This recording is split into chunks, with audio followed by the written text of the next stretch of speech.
Selamat pagi, siang, sore, atau malam. Perkenalkan, kami dari kelompok 8. Saya Galang, lalu ada teman saya Ihya Fadil, Syafa Dias, Siva Amalia, dan Tahir Umi Rofiatun. Kami di sini dari kelompok 8 ingin membahas tentang bagaimana sih pengaruh COVID-19 terhadap IHSG atau indeks harga saham gabungan di Indonesia ini.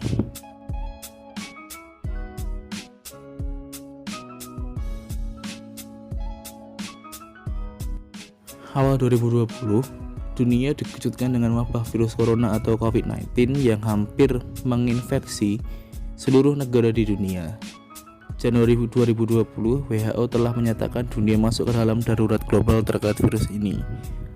Di Indonesia sendiri, pemerintah telah menetapkan status tanggap darurat bencana terhitung mulai dari tanggal 29 Februari 2020 hingga 29 Mei 2020.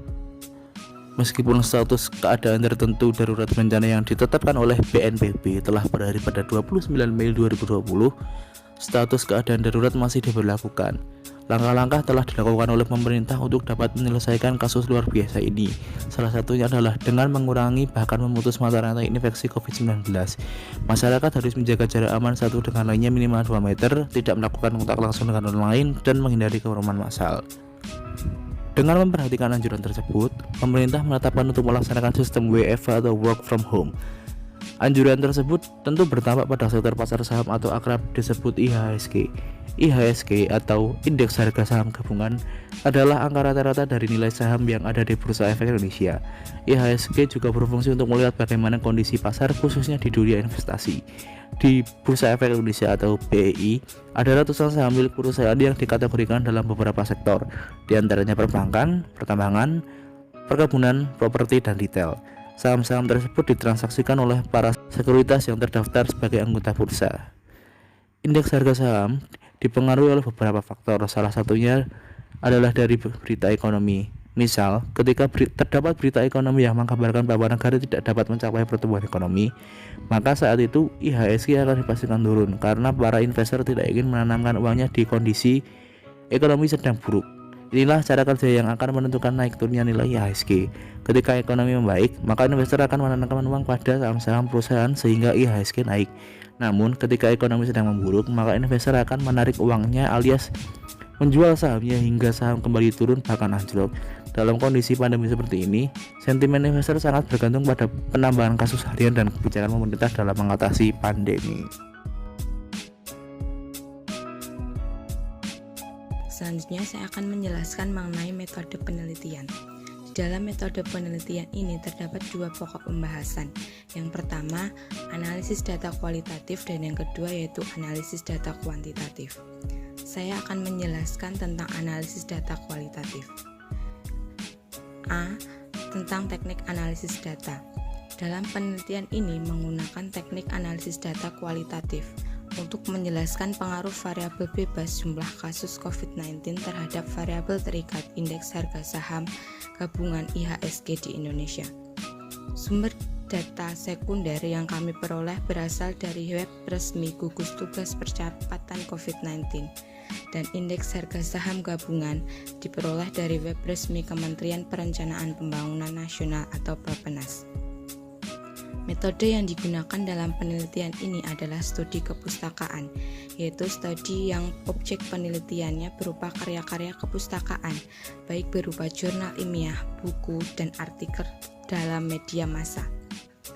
Kedua data tersebut diambil per tanggal 2 Maret 2020 sampai dengan 30 April 2020. Dalam implementasinya, analisis data kualitatif dilakukan melalui 3 tahap, yakni reduksi data, pengorganisasian, dan interpretasi data. Selanjutnya yaitu ada analisis data. Dari penjelasan panjang di makalah yang kami buat, dapat diringkas analisis data kualitatif sebagai berikut. Dengan berkembangnya kasus COVID-19 di Indonesia mengakibatkan indeks harga saham gabungan mengalami perubahan yang cukup signifikan. Pada tanggal 2 Maret 2020, IHSG berada pada angka 5.361. sempat mengalami sedikit kenaikan pada tanggal 3 sampai dengan 8 Maret 2020 sebelum akhirnya mengalami penurunan yang cukup signifikan, yaitu di angka 5.137. Setelah itu, IHSG terus mengalami penurunan setiap harinya sampai yang paling rendah pada tanggal 25 Maret 2020 di angka 3.938. Kemudian Bank Indonesia menurunkan tingkat suku bunga sebesar 25 BPS ke tingkat 4,5%. Penyusunan hipotesis. Menurut Sugiono, hipotesis merupakan jawaban sementara terhadap rumusan masalah penelitian, di mana rumusan masalah dinyatakan dalam bentuk kalimat pertanyaan. Penelitian ini dilakukan untuk mengetahui pengaruh COVID-19 terhadap saham di Indonesia. Dalam penelitian ini menggunakan dua variabel, yaitu jumlah COVID-19 sebagai variabel bebas atau X dan indeks harga saham gabungan atau IHSG di Indonesia sebagai variabel terikat atau Y. Sehingga perumusan hipotesis dari penelitian ini adalah hipotesis 0 berupa jumlah kasus COVID-19 tidak berpengaruh terhadap indeks harga saham gabungan di Indonesia, dan hipotesis alternatif berupa jumlah kasus COVID-19 berpengaruh terhadap indeks harga saham gabungan di Indonesia. Pembahasan selanjutnya adalah tentang teknik analisis data. Dalam penelitian ini menggunakan teknik analisis data kuantitatif regresi untuk mengukur besarnya pengaruh serta melihat ada tidaknya pengaruh variabel bebas, yaitu jumlah kasus COVID-19 terhadap variabel terikat, yaitu indeks harga saham gabungan di Indonesia. Seperti yang telah disebutkan tadi, sumber data sekunder yang digunakan adalah data jumlah COVID-19 yang diperoleh dari web resmi Gugus Tugas Percepatan Penanganan COVID-19, sedangkan data indeks harga saham gabungan diperoleh dari web resmi Kementerian Perencanaan Pembangunan Nasional Bappenas. Kedua data tersebut diambil dari per tanggal 2 Maret sampai 30 April 2020. Analisis data dilakukan dengan cara pengolahan data analisis regression di Microsoft Excel dengan jumlah sampel sebanyak 60 dataset untuk kedua variabel. Kemudian pembahasan selanjutnya adalah mengenai analisis data yang diikuti dengan penarikan kesimpulan atau hasil uji hipotesis. Dari data yang telah kami peroleh, kemudian kami olah melalui Microsoft Excel sehingga diperoleh summary output COVID-19 terhadap indeks harga saham berikut ini. Selain itu, juga diperoleh grafik sebagaimana disajikan di bawah ini. Dalam mengambil keputusan dilakukan dengan membandingkan nilai signifikansi atau nilai probabilitas hasil output ANOVA dan dengan cara membandingkan nilai F hitung dengan nilai F tabel. Berdasarkan hasil analisis di atas, dalam tabel regresi linear diperoleh multiple R yang merupakan nilai korelasi antara jumlah kasus COVID-19 dengan indeks harga saham gabungan, yaitu sebesar 0,701. Angka tersebut berada dalam kategori hubungan kuat, yaitu di antara 0,60 sampai 0,799. Kemudian R square merupakan nilai koefisien determinasi R kuadrat, yakni sebesar 0,492, yang artinya besarnya pengaruh yang diberikan oleh kasus 19 terhadap indeks harga saham gabungan sebesar 0,492 atau 49,2%, sedangkan sisanya 50,8% dipengaruhi oleh faktor lain.